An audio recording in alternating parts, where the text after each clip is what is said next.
Welcome to ENL's 2-Minute Tips. My name is Xiaoshan Yang. I am the Chairperson of the Department of East Asian Languages and Cultures at the University of Notre Dame.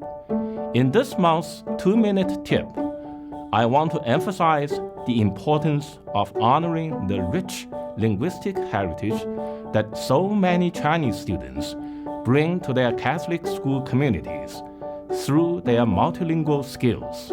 With over 1 billion speakers, Mandarin is considered the most widely spoken language in the world, next to English. Mandarin is the official language of the People's Republic of China, but it's not the only language. Chinese people also speak regional languages such as Cantonese, Wu, and Ming, and ethnic minorities have their own languages. A fun fact is that the Chinese writing system is the oldest writing system still in use today.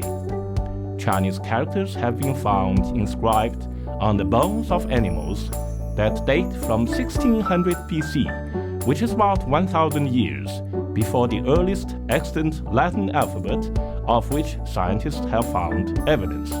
So, let's take a look at some key features of Mandarin that will help build upon your students' strengths and make connections between Mandarin and English. First, characters versus alphabet. There is no phonetic or fixed order alphabet in Mandarin.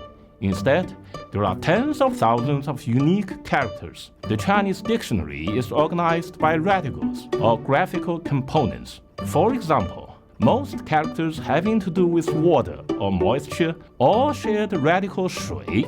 The radical shui on its own is also a Chinese character, which translates to water. Chinese can be transcribed into the English Roman alphabet using a system called pinyin, which has a correspondence to each sound in Mandarin. But Chinese characters are visual in nature, and words are not made up of individual letter sounds. So, teachers of Mandarin speakers need to teach the English alphabet systematically and intentionally, as well as spend time strengthening sight-sound correspondence and phonemic awareness. Second, pronunciation. If your Mandarin-speaking students learned English in China, don't be surprised if they largely learned through reading and writing. They might struggle with listening and speaking. So, expect to help your students with their pronunciation and encourage them when they are reluctant to speak.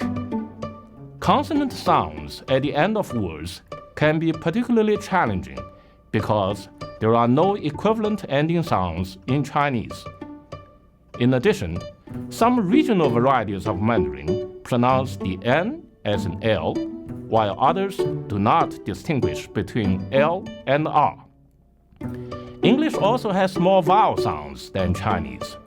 Therefore, students might struggle to distinguish between set, seat, sit, and side.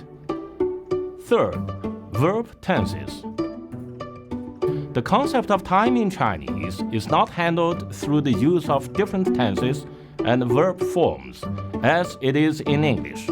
For example, in English we might say, yesterday I learned, today I learn, and tomorrow I will learn. In Mandarin, a time marker or an adverb is linked with a verb to express when the action took place. So, a speaker of Mandarin might indicate when she learned by simply saying yesterday, today, or tomorrow to the sentence. So, verb endings associated with tenses can be especially tricky for speakers of Mandarin to learn, and we should be purposeful in teaching them. Fourth, singular and plural.